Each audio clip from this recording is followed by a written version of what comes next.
മത്തായിയുടെ സുവിശേഷം 8-ാമത്തെ അധ്യായം അതിൻ്റെ 24-ാമത്തെ വാക്യം അവസാനിക്കുന്നു. അവനോ ഉറങ്ങുകയായിരുന്നു.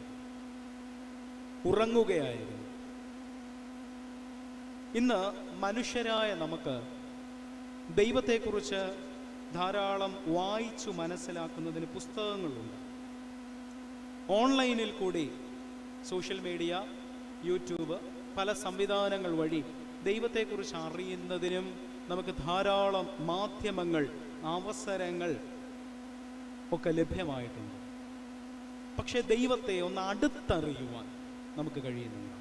ഒരു പേഴ്സണൽ റിലേഷൻഷിപ്പ്, വ്യക്തിതലത്തിലുള്ള ക്ലോസ് റിലേഷൻഷിപ്പ് നമുക്കുണ്ടാക്കിയെടുക്കാൻ കഴിയുന്നില്ല. യേശു ഉറങ്ങുകയായിരുന്നു. നമ്മൾ പലപ്പോഴും ചിന്തിക്കും, ഈ ലോകത്തിൽ അതിൻ്റെ സംവിധാനങ്ങളിൽ ദൈവത്തിൻ്റെ ഒരു ഇടപെടലൊന്നുമില്ല, ദൈവം ഇതൊന്നും അറിയുന്നില്ല. നമ്മുടെ കുഞ്ഞുങ്ങൾക്ക് അവർ വളർന്നു വരുമ്പോൾ ഒരു ദൈവസാന്നിധ്യ ബോധം, ദൈവം ഇതൊന്നും കാണുന്നില്ല, കേൾക്കുന്നില്ല, എന്നെക്കുറിച്ച് വ്യക്തിപരമായ ഒരറിവും അവനില്ല എന്നുള്ള ധാരണ. നമ്മുടെ ആധ്യാത്മിക ജീവിതത്തിലും നമ്മൾ പലപ്പോഴും ഈ ദൈവത്തിൻ്റെ സാന്നിധ്യം, സജീവമായ സാന്നിധ്യത്തെക്കുറിച്ച് ഒരു ധാരണയുമില്ല. പലപ്പോഴും യോഗങ്ങൾ ആരംഭിക്കുമ്പോൾ നമുക്ക് പ്രാർത്ഥിക്കാം എന്ന് പറഞ്ഞ് ആരംഭിക്കുന്നു, പക്ഷെ ആ പ്രാർത്ഥന പെട്ടെന്ന് അങ്ങ് തീർന്നു പോകുന്നു. അതേപോലെ സമാപനവും എന്തെങ്കിലും തർക്കങ്ങളോ പ്രതിസന്ധികളോ ഒക്കെ ഉണ്ടാകുമ്പോൾ എന്നാൽ നമുക്ക് നിർത്താം, പ്രാർത്ഥിക്കാം എന്ന് പറഞ്ഞ് പ്രാർത്ഥന എന്ന് പറയുന്നത് തുടക്കത്തിലും അവസാനത്തിലും ഈ പുട്ടിനിടയ്ക്ക് പീര ചേർക്കുന്ന പോലെ എന്നാൽ ഇരുന്നോട്ട് എന്ന് വിചാരിക്കുന്ന രീതിയിൽ പോവുകയാണ്.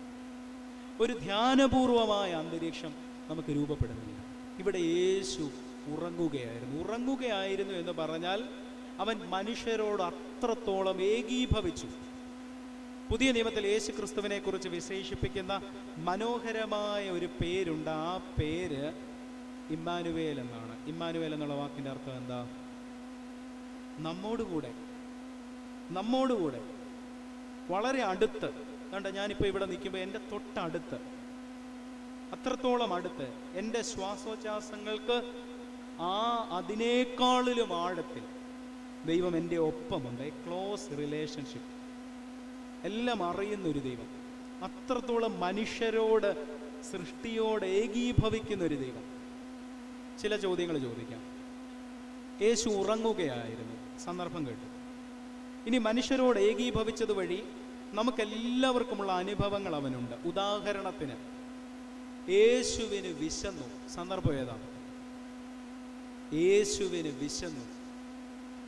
40 ദിവസം ഉപവസിച്ച ശേഷം അവന് വിശന്നു. വേദഭാഗം ഏതാണ്? വിശുദ്ധ മത്തായി എഴുതിയ സുവിശേഷം 4-ാമത്തെ അധ്യായം 2-ാം വാക്യം. വിശുദ്ധ മത്തായി 4-ാമത്തെ അധ്യായം 2-ാമത്തെ വാക്യം. യേശുവിന് വിശന്നു. അവൻ 40 പകലും 40 രാവും ഉപവസിച്ച ശേഷം അവന് വിശന്നു. ഇനി ദാഹം, മനുഷ്യർക്ക് സ്വാഭാവികമായി ഉണ്ടാകുന്ന ഭാവമാണ് ദാഹം. യേശുവിന് ദാഹിച്ചു. സന്ദർഭം ഏതാ? കുരിശിലുണ്ട് ശമരിയാ സ്ത്രീയുടെ. യേശു ക്ഷീണിച്ചു കഴിഞ്ഞ ശേഷം ഇങ്ങനെ നടന്നു പോകുമ്പോഴാണ് ഒരു കിണർ കാണുന്നു. അവിടെ ആര് വരുന്നു? ശമരിയാ സ്ത്രീ. വേദഭാഗം ഏതാ? നമ്മൾ ആരാധനക്രമത്തിൽ പലതവണ വായിച്ചു കേൾക്കുന്നതാണ്. എപ്പോഴാണ്? യോഹന്നാൻ എഴുതിയ സുവിശേഷം 4-ാമത്തെ അധ്യായം അതിൻ്റെ 5ഉം 6ഉം വാക്യങ്ങൾ. യോഹന്നാൻ 4-ാമത്തെ അധ്യായം 6-ാം വാക്യം വായിക്കാം. യോഹന്നാൻ 4:6. അവിടെ യാക്കോബിൻ്റെ ഉറവുണ്ടായിരുന്നു. യേശു വഴി നടന്ന് ക്ഷീണിച്ചിട്ട് ഉറവിനരികെ ഇരുന്നു. അപ്പോൾ ഏകദേശം 6-ാം മണിനേരം. യേശുവിന് വിശന്നു, യേശുവിനെ ദാഹിച്ചു. ഇനി മനുഷ്യർക്ക് സ്വാഭാവികമായി ഉണ്ടാകുന്ന ഒരു ഭാവമാണ് കണ്ണുനീര്. യേശു കണ്ണുനീർ. സന്ദർഭം ഏതാ? വേദഭാഗം ഏതാ? യോഹന്നാൻ 11-ാമത്തെ അധ്യായം 33 മുതൽ 35 വരെയുള്ള വാക്യങ്ങളിൽ യേശു കരയുന്നു, കണ്ണുനീർ വാർത്തു, യേശു കണ്ണുനീർ പൊഴിച്ചു. യോഹന്നാൻ 11:33 മുതൽ. അവൾ കരയുന്നതും അവളോടുകൂടെ വന്ന യഹൂദന്മാർ കരയുന്നതും യേശു കണ്ടിട്ട് ഉള്ളം നൊന്ത് കലങ്ങി. നമ്മൾ ഏതെങ്കിലുമൊക്കെ വീടുകളിൽ ശവസംസ്കാര വേളയിലൊക്കെ പങ്കെടുക്കുമ്പം വളരെ വേദനാജനകമായ സാഹചര്യം അവിടെ രൂപപ്പെടുന്നുവെങ്കിൽ നമ്മുടെ ഉള്ളിലും ഒരു കണ്ണുനീരൊക്കെ ഉണ്ട്. ഹൃദയകാഠിന്യമുള്ളവർക്ക് കണ്ണുനീരൊന്നും വരത്തില്ല. പക്ഷേ എന്നാൽ മനസ്സിനൊരു അലിവ്, നനവ് ഒക്കെ ഉള്ളവർക്ക് കണ്ണുനീര് പൊഴിക്കാനിടയാണ്. നൊന്ത് കലങ്ങി അവനെ വെച്ചത് എവിടെയെന്ന് ചോദിച്ചു. കർത്താവെ വന്ന് കാണുക എന്ന് അവർ അവനോട് പറഞ്ഞു. യേശു കണ്ണുനീർ വാർത്തു. അപ്പോൾ മനുഷ്യർക്കുണ്ടാകുന്ന ഭാവങ്ങൾ ഏതൊക്കെ? വിശന്നു, ദാഹിച്ചു, കരഞ്ഞു. ഇനി മറ്റൊരു ഭാവം, ചിരിച്ചു. യേശു ചിരിച്ചു. അത് നിങ്ങൾ അധികം കണ്ടിട്ടില്ലായിരിക്കുമല്ലേ? അവിടെ അല്ല, യേശു ചിരിച്ചു, ആഹ്ലാദിച്ചു.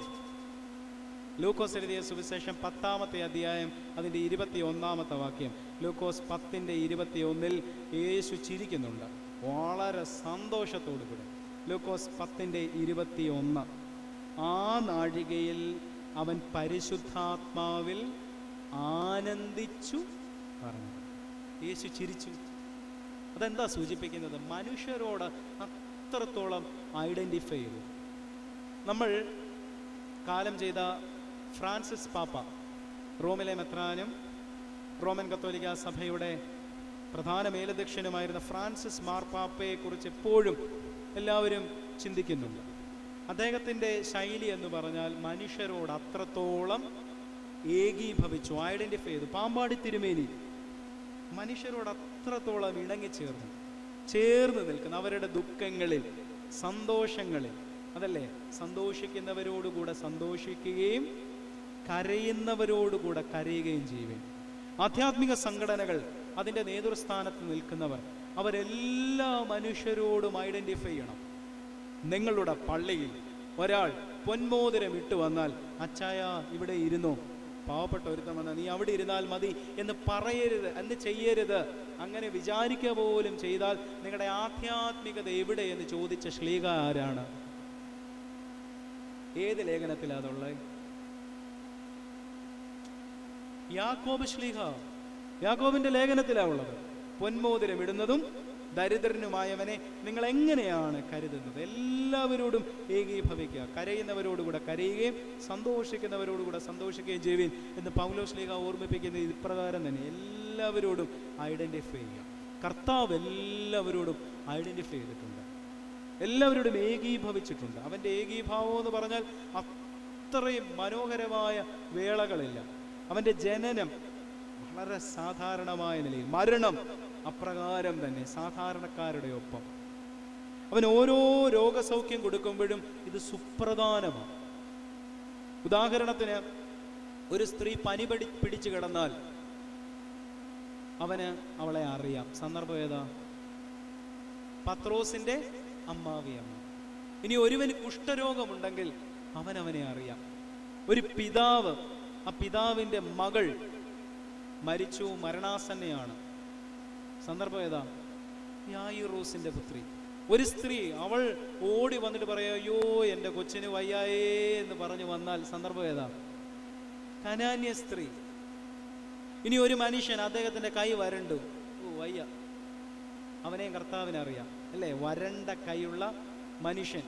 ഇപ്പം മനുഷ്യർക്കെല്ലാം എല്ലാ മുട്ടുകൾക്കും അസ്ഥികൾക്കും വേദനയാണ്, കൂനി പിടിച്ചാ പലരും നടക്കുന്നത്. അവരെയും കർത്താവിന് അറിയാം. ഇനി മനുഷ്യന് വിശപ്പ് വന്നാൽ മീറ്റിംഗ് പെട്ടെന്ന് തീർക്കണമെന്നും ആർക്കറിയാം? കർത്താവിനറിയാം. അപ്പോൾ എല്ലാവരെക്കുറിച്ചും കൃത്യമായ ധാരണയുണ്ട്. നമ്മൾ കുറച്ചുകൂടെ മനുഷ്യരോട് ഏകീഭവിക്കേണ്ടിയിരിക്കുന്നു.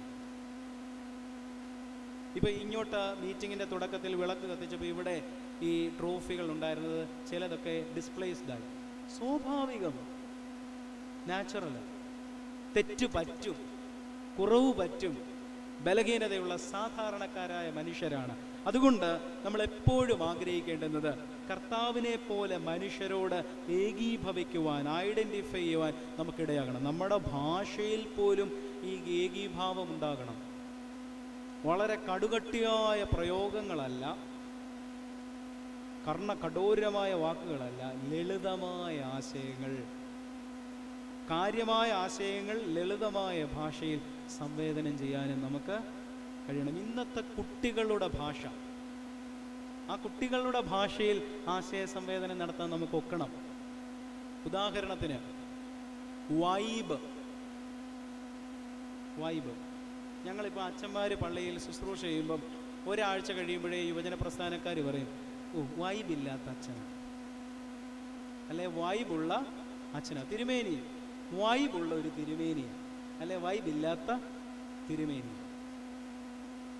ചില വാക്കുകളൊക്കെ ഇന്നത്തെ കാലത്ത് പുതുതായിട്ട് രൂപപ്പെട്ട വാക്കുകൾ നമുക്കറിയാമല്ലോ. സ്നേഹബന്ധത്തെക്കുറിച്ച് ഡിഫൈൻ ചെയ്യുന്ന എത്രയോ പുതിയ വാക്കുകളാണ് വന്നിരിക്കുന്നത്. നമ്മൾ ഓരോ ദിവസങ്ങളിലും ഉപയോഗിക്കുന്ന വാക്കുകളുടെ അർത്ഥം ഡ്യൂഡ്, അല്ലേ? Dude, DUDE. ഇനി പ്രയോഗങ്ങളിലുള്ള വ്യത്യാസങ്ങൾ, പുതിയ പദപ്രയോഗങ്ങൾ, ആശയധാരകൾ. FOMO എന്തുവാ വാക്കിൻ്റെ അർത്ഥം? അതിനെ എക്സ്പാൻഡ് ചെയ്ത് FOMO. ഇന്നത്തെ യൗവനക്കാര് നിരന്തരം ഉപയോഗിക്കുന്ന ഒരു പ്രയോഗമാണ് FOMO. Fear of missing out. Fear of missing out. അതായത് പെട്ടെന്ന് സാഹചര്യങ്ങളിൽ നിന്ന് അങ്ങ് ഒഴിഞ്ഞു പോവുക.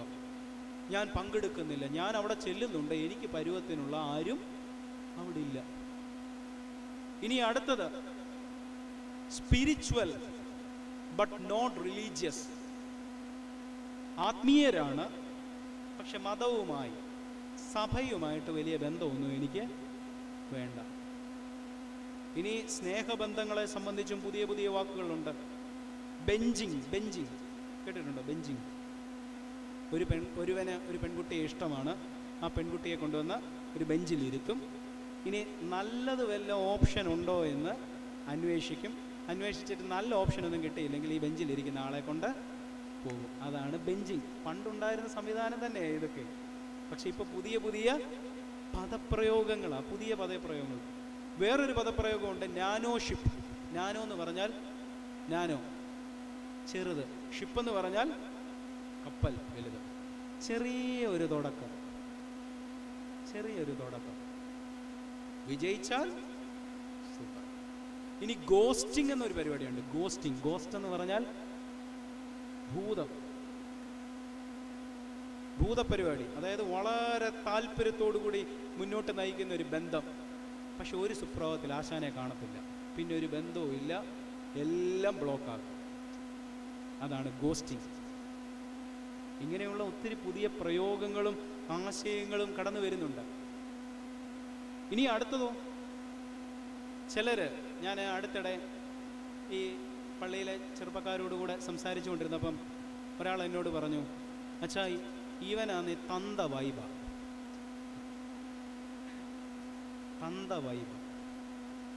മറ്റൊരാളെ കുറിച്ച് പറയാ, ഇവൻ അപ്പച്ചനാണ്. അവന് 15 വയസ്സേ ആയുള്ളൂ. ആ 15 വയസ്സുകാരനെ കുറിച്ച് കൂട്ടുകാർ പറയുകയാണ്, ഇവൻ അപ്പച്ചനാണ്. കാരണം എന്താ? എടാ നീ ഒന്ന് വരുന്നോ? ഓ ഇല്ലടാ, വീട്ടിലിരിക്കുക. നമുക്ക് പള്ളിയിൽ പോവാം, പോട്ടെടാ കുഴപ്പമില്ല. നമുക്ക് കളിക്കാൻ പോവാം, കാല് വയ്യണം എന്നൊക്കെ പറയുന്ന ആളെക്കുറിച്ചാണ് പറയുന്നത് ഇവൻ അപ്പച്ചനാണ്. ഈ വാക്കും പ്രയോഗവും ഓരോ കാലത്തും ഇങ്ങനെ പുതുതായി വരുന്നുണ്ട്. അപ്പോൾ ഇതെന്താ ഓർമ്മിപ്പിക്കുന്നതെന്നറിയാം? ഈ കാലഘട്ടം നമ്മളോട് സംവേദനത്തിലുള്ള പുതിയ പുതിയ വാക്കുകളും ആശയങ്ങളും ചിന്താധാരകളും പങ്കുവെക്കുന്നുണ്ട്. നമ്മൾ ഇതിനെക്കുറിച്ച് അറിവും ധാരണയുമുള്ളവരാകണം. അവർ പറയുന്നത് എന്താണ്? അടുത്തിടെ ഒരു ചെറുപ്പക്കാരൻ പറഞ്ഞതാണ്, അച്ഛാ എനിക്കൊരു ക്രഷ് ഉണ്ടായിരുന്നു, അങ്ങ് പൊട്ടിപ്പോയ. ക്രഷ് സ്നേഹത്തെ സൂചിപ്പിക്കുന്നു. ഇങ്ങനെയുള്ള ഒത്തിരി പദപ്രയോഗങ്ങൾ നമ്മുടെ ചുറ്റുപാടുകളിലുമുണ്ട്. അവയെക്കുറിച്ച് ഇപ്പോൾ ഈ കുഞ്ഞുങ്ങളോടൊക്കെ ചോദിച്ചാൽ എത്ര വാക്കുകളായിരിക്കും ഇവർ പറഞ്ഞു തരുന്നതെന്നറിയാം? നമുക്കറിയത്തില്ല. അവരുടെ മെസ്സേജിങ് സ്റ്റൈൽ പോലും നമുക്കറിയത്തില്ല. നമുക്ക് പ്രയാസം. അപ്പോൾ ഇങ്ങനെയുള്ളൊരു ലോകത്ത് നാം ജീവിക്കുമ്പോൾ ഈ കാലഘട്ടത്തിൽ നടക്കുന്ന വ്യത്യാസങ്ങൾ, മാറ്റങ്ങൾ, പരിണാമങ്ങൾ, അവയെക്കുറിച്ച് കൃത്യമായ ധാരണ നമുക്കുണ്ടാകണം. കർത്താവ് ഉറങ്ങുകയായിരുന്നു, പക്ഷെ അവൻ മനുഷ്യരോട് സകലത്തിലും ഏകീഭവിച്ചു. അപ്രകാരം ഈ കാലഘട്ടത്തിലെ സ്പന്ദനങ്ങളെ കൃത്യമായി അറിയുകയും അതിനെക്കുറിച്ച് ധാരണയുള്ളവരാകുകയും ചെയ്യേണ്ടുന്നത് അനിവാര്യമാണ്.